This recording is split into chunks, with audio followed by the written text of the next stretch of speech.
est passant, c'est une expérience un peu particulière. Je pense que c'était en 2018, la première fois qu'il y a eu la bibliothèque cristallisée. Je crois que c'est ça.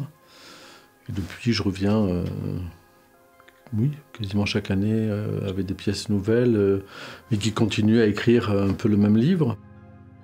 Il y a eu des souches d'arbres, de Verdun. Il y a eu donc les anges de Saint-Gildas-des-Bois. Il y a eu donc la chambre intérieure avec le lit d'enfant. Et chaque fois, l'ensemble des pièces, là, c'est un ensemble de candélabres qui sont des candélabres à l'origine 18e en bois, sculptés en bois, qui ont été moulés et qui sont comme des fantômes en plâtre en gypse. Une armée de chandeliers. On peut dire qu'au fur et à mesure des années, je deviens le fantôme du château de Chaumont-sur-Loire. Les originaux, donc 18e en bois, je les ai acquis il y a 3-4 ans.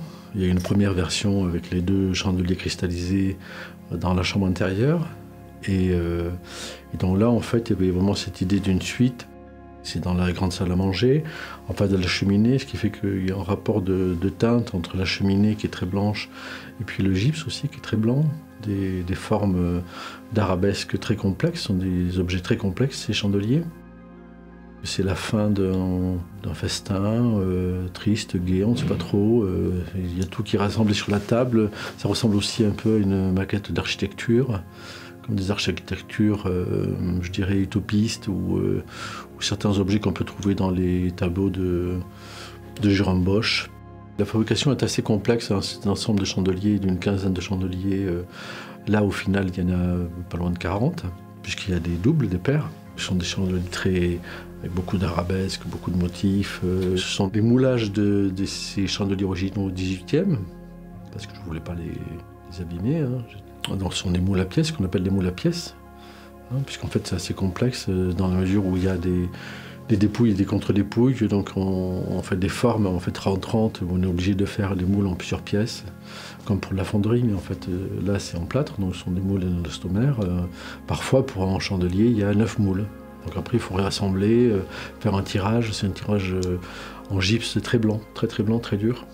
C'est assez classique en termes de moulage en sculpture, mais c'est quand même assez complexe à fabriquer, quoi. Et surtout, comment dire, d'arriver en nombre comme ça, c'est important. C'est pour ça qu'on y crame depuis un an. Hein. Intervenir dans un lieu comme le château de Chaumont, c'est quand même très particulier comme lieu. C'est un lieu très puissant, où l'histoire est très présente. Effectivement, il faut que l'idée soit juste, à la fois en elle-même et puis par rapport au lieu. C'est un château comme un château enchanté. Voilà, donc on est un peu sous verre, ce château.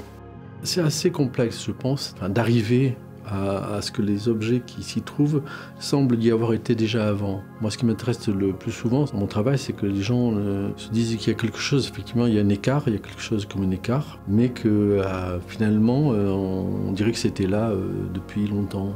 Il y a un côté fantastique, il y a un côté même parfois heroic fantasy, hein, c'est assez curieux. Hein. Dès qu'il s'agit des fantômes, des spectres, je dirais qu'on est à la fois du côté du plus lointain et du plus proche. Donc,